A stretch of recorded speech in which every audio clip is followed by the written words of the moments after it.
really happened, and what everyone is missing. This past weekend I was honored to be in a most picturesque place with some great and hospitable folks in Prescott, Yavapai County, Arizona. I was there to address the Republican Women of Prescott, the nation's largest Republican women's club, on their 75th anniversary. The scenery there was just breathtaking, and there was just a sense of solemnness that we all need experience from time to time. How great a contrast it was from what was happening across the country in Charlottesville, Virginia. Let me begin by saying, I deplore any form of supremacist view, white, black, Hispanic, Islamic. I will be the first to openly state and embrace a sense of American exceptionalism and supremacy that is rooted in our founding principles and values. Any and all else that is contradictory is to be condemned. What I have witnessed post the events of Saturday 12 August is the typical Rahm Emanuel mentality and political posturing: never let a good crisis go to waste.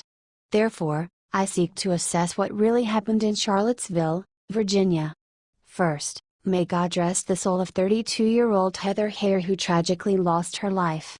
My sincere condolences to her, her family, and those others who were injured. I fully support seeking the death penalty for 20-year-old James Alex Fields Jr. of Ohio, who committed this horrific act of violence. But, how did we get to this place? This all began because someone decided, as other elected officials have across the country, to cave into partisan political pressures and seek to erase American history. History is not there for us to love or hate, but for us to learn from and seek to not repeat its mistakes. If there are those who truly believe we protect ourselves by trying to revise history due to false emotions, then we miss out on who we are as a nation, and our revolution. The statues of long since deceased leaders of the Confederate Army do not stand to remind anyone of oppression. And if a statue can oppress you, then I submit that you have greater issues. I certainly did not appreciate former President Barack Obama taking a photo op in Cuba before the image of Che Guevara, nor do I enjoy seeing anyone wearing said image on t-shirts here in America. But I do not go into some whimsical state of oppression. And so it is that we do possess in this constitutional republic a freedom of speech and freedom of expression. It would appear that said group who didn't wish to see the statue of Virginian, General Robert E. Lee, who was a commissioned U.S. Army officer, graduate of West Point, and served the nation in the Mexican War, taken down, did apply for a permit to hold a rally. We can dislike these individuals, but they took proper measures to secure permission to express their First Amendment right. Contrary to their position, the word went out for a counter-protest to occur, which included groups from a different side of the political spectrum, who have also been very guilty of hateful rhetoric and violence. What should have happened is that these two groups should have been kept miles apart. I do not understanding why any local law enforcement agency would allow these two groups close proximity. First lesson learned. And we must also ascertain, did the counter-protest group seek permit, or did they just show up in order to provoke, and elicit a response they could use politically? Yes, motivations are important to understand in this case, if we're serious about getting to the bottom of what happened in Charlottesville and not just a typical media-driven frenzy. I find it rather odd that so many are seeking to lay blame on President Trump for what happened in Charlottesville. And there are some voices out there who want to blame all white people, and all Republicans. How odd that when it was the new Black Panther Party outside a voting precinct in Philadelphia in black fatigues and with clubs, nothing was said. As a matter of fact, they weren't even prosecuted for voter intimidation. And when it was the riots in Ferguson and Baltimore fueled by media false narratives and a presidential administration's rhetoric, there was no blame laid on Barack Obama. It appears to me that there is a blatant hypocrisy when an individual commits a horrible crime, such as in Charleston, South Carolina, and a collective group of people are to be held accountable. But, when there's an Islamic terror attack, people say, we cannot rush to judgment, or this is not indicative of all Muslims. To which I agree, but why not call the enemy for what it is: militant Islamic terrorism or jihadism? Why must some be browbeaten into condemning the actions of a few, yet we have others who have fully admitted their support to groups calling for a resistance? And where were the voices to condemn the violence in Washington, D.C. on Inauguration Day, or even at oakbarkley. Or the violence committed against those who support the current president or hold beliefs aligned with constitutional conservatism? If we want to condemn groups such as the neo-Nazis and others, then we must also condemn groups such as BLM and Antifa. And we need to stop the cherry-picking, as they all should be investigated. Let's end this absurdity of trying to connect the Republican Party with the Ku Klux Klan, since it was a creation of the Democrat Party. And I seem to recall Senator Robert Byrd of West Virginia, infamously known as the Grand Wizard of the Klan, lauded over at his memorial by Barack Obama, Bill and Hillary Clinton. It was Senator Byrd who was vehemently against the Civil Rights Act of 1964, but it was Republican Senator Everett Dirksen who supported its passage. James Alex Fields will be punished to the full extent of the law, and I truly believe he should never see the light of day again. But if we blindly do not realize there has been an atmosphere of hatred fomented in this nation, we are ignorant. Who even remembers the fella who attempted to gun down several Republican members of Congress at a baseball practice, severely wounding Representative Steve Scalise? The mainstream liberal progressive media pushed that aside rather quickly, and let us not forget MSNBC commentator, Joy Reid, who on her Sunday show actually sought to justify Rep. Scalise's shooting because of his voting record. Now, where was the condemnation there, and why is it that Miss Reid still has a position and a show on that network? Fareed Zakaria praised the Central Park play depicting the Caesar-like stabbing to death of President Trump. Last time I checked he was still on CNN. And how many Democrat elected officials were pressured into making statements of condemnation of one Kathy Griffith who notoriously held up the bloodied severed head resembling President Trump. There's plenty of guilt to be passed around here, but the progressive socialist left will sadly exploit this for all they can. They will horribly believe this will provide them some sort of electoral advantage. They fail to realize they're just as complicit in what happened in Charlottesville. Let me ask that age-old rhetorical question: if a tree falls in the woods, and no one is there, does it make a sound? If we were to go back and ponder this incident and just let a small group of disaffected individuals hold a rally to protest the possible taking down of a statue of General Robert E. Lee, and no one had showed up. Instead a call went out and trouble, violence ensued. Or maybe, if we had courageous elected officials who would just say, those statues aren't offending anyone, they're part of American history, and they stay. Imagine that. Would there even be a story, any rally, and violence? What happened in Charlottesville must not be allowed to happen again. And that means we need to hold any group responsible that promotes violence. What do we want? Dead cops. When do we want them? Now. Pigs in a blanket, fry them like bacon. No more. Our streets aren't the place for hoods and masks, such as Antifa wears, and their violence and destruction of property. Let's call them all out, and not have this selective enforcement mentality rooted in partisan political hackery. If we don't stop the blatant hypocrisy, which is truly the problem, then we're sitting on a powder keg, which I believe some wish for. I have an idea. If you all want to fight, sign up in the U.S. military. If you meet the standards.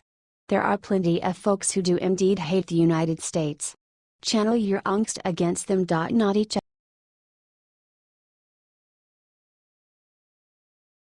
Just in, Guam's governor sends shock message to Trump. Media stunned. Our media has done everything it can to make President Trump seem incompetent at this time of national emergency.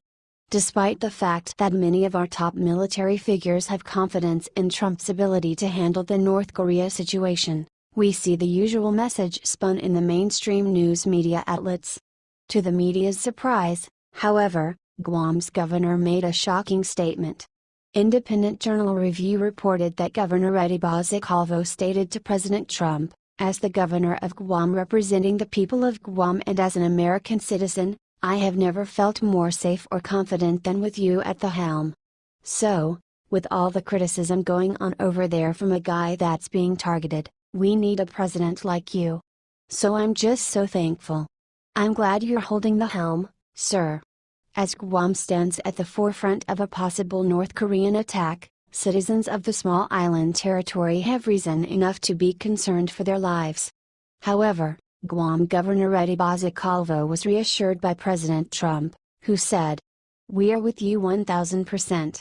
The president reiterated his support for the people of the island nation, saying, "We're going to do a great job for you, don't worry about a thing.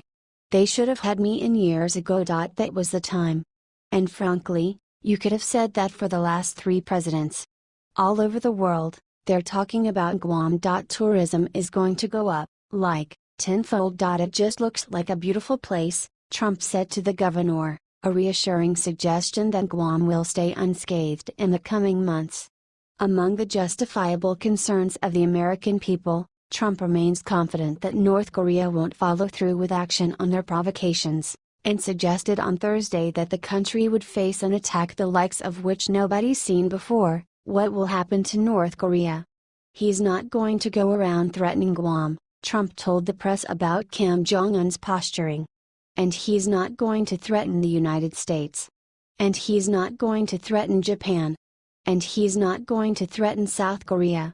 These remarks have earned Trump the respect of Governor Calvo, who, amongst other things, went on to say that he has never felt safer than with Donald Trump as the president. In spite of what the media would have Americans believe, Trump has been doing an exemplary job leading this nation against the threat that North Korea poses. This has been in complete contrast with the past few administrations. Last week, Christian News Alerts covered a story that revealed how some of the past administrations, instead of dealing with the North Korean threat, chose to pursue an appeasement deal, offering the rogue nation $5 billion in cash and 2 nuclear reactors if they promised to give up on their path to develop a nuclear weapon. 20+ years past that decision, we are relearning the same lessons in foreign policy that Chamberlain learned when trying to appease Hitler. Appeasement doesn't work. How the media intends to spin this is up to them, but regardless of what we see or read in the news, his actions are proving that President Trump is doing his utmost to keep the United States and her allies safe and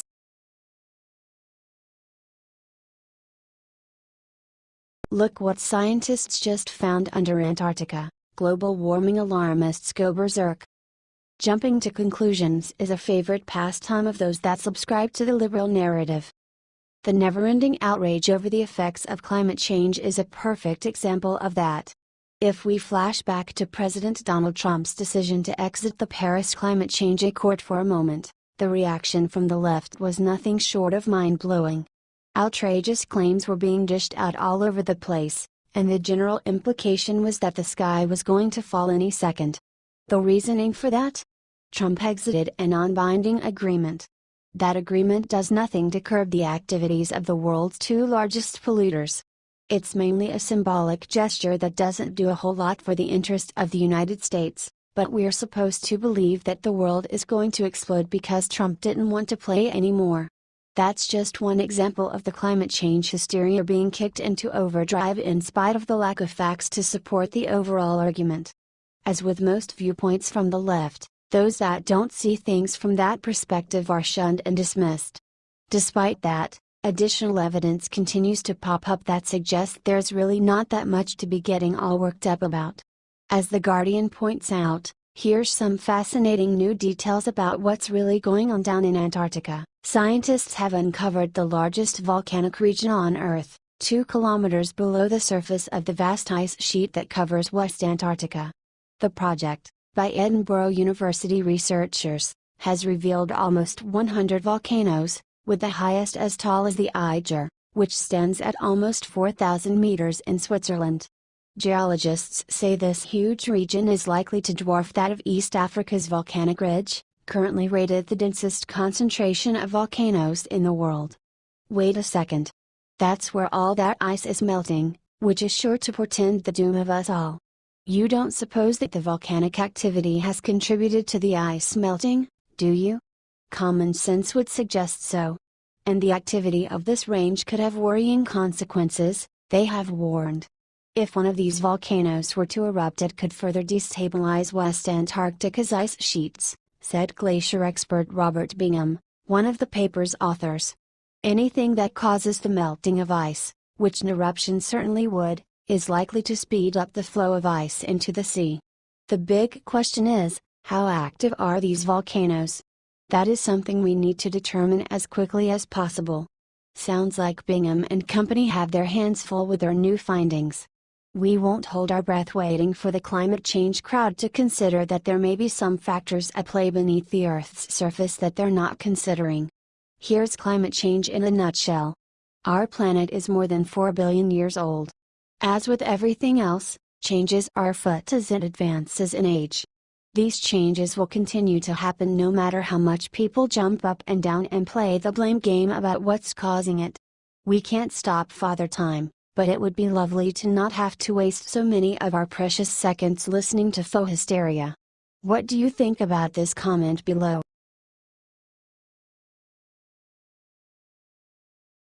Former President Obama has just released a statement, and it's bad, folks.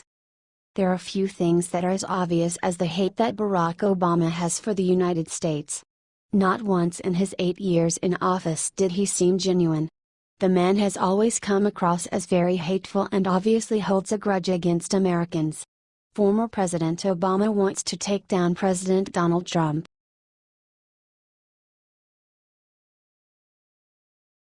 Treason scandal exposed. The liberal crooked media is trying to make one of the largest scandals in U.S. history disappear in order to do the Democrat Party a favor.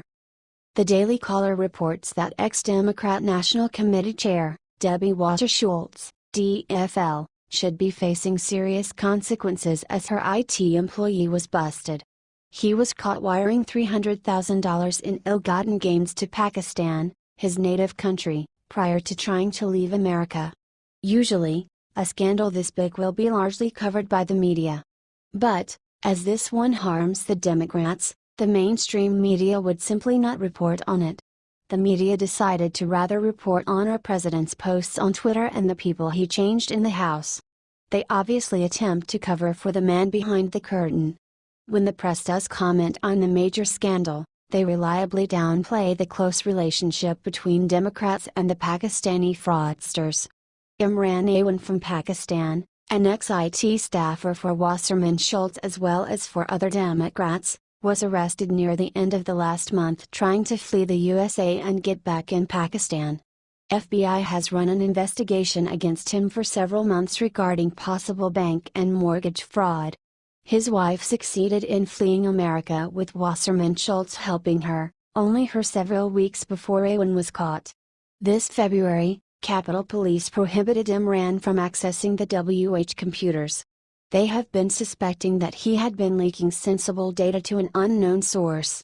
Debbie Wasserman Schultz did not fire the IT staffer, despite the fact that he no longer had access to any IT. A lot of people believe that Imran has blackmailed Wasserman Schultz due to the access he used to have to all of her information and passwords. Wasserman Schultz's office only fired Imran after he was arrested. They knew he was traveling to Pakistan for at least 6 months and would be unable to perform his duties. Still, the Florida congresswoman was planning to pay his salary despite his complete lack of access and authorization. All of the reports the mainstream media makes about Imran are focused on Islamophobia, accusing publications like this of racism for reporting on one of the largest scandals in modern politics. We would be happy to hear your thoughts and predictions.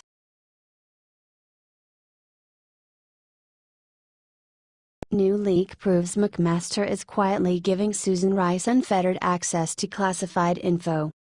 Breaking: new leak proves McMaster is quietly giving Susan Rice unfettered access to classified info.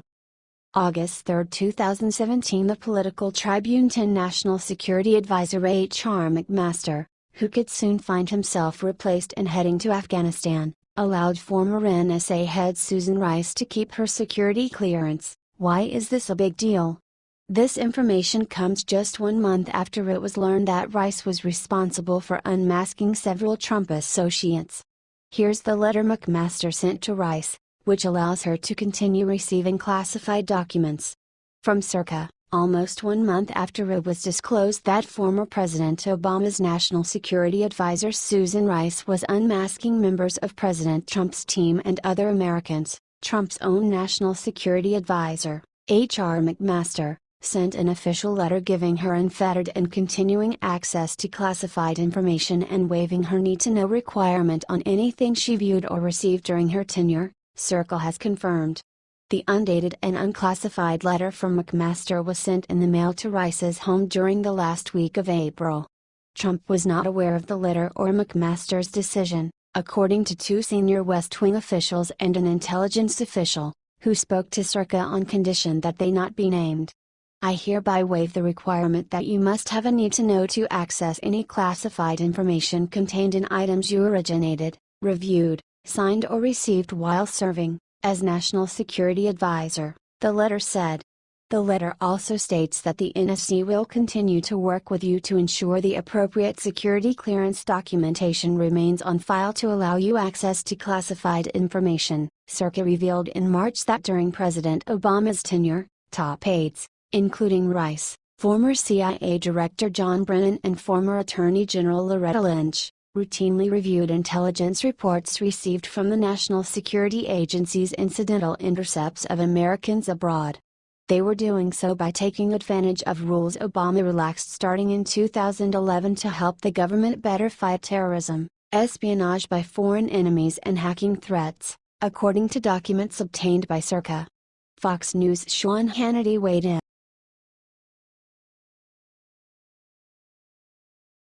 Alert: Michelle Obama resurfaces to make chilling announcement. Michelle Obama resurfaced on Friday to send a sickening message to her husband for his 56th birthday. Another year older, but the same phenomenal guy I married nearly 25 years ago. Happy birthday, at Barack Obama, we love you so much. Michelle wrote on Twitter, according to Elite Daily. Michelle posted the same message on Instagram. This comes after Freedom Daily reported that a former Barack Obama staffer has come forward to reveal Michelle has a lust for power like nobody else. The aide said that it was actually Michelle who ran the show in the Obama White House despite the fact that she did not hold an elected position. But the true person in charge of the White House was the First Lady Michelle Obama, said former Obama staffer Lisa Mastromenico. She's the boss.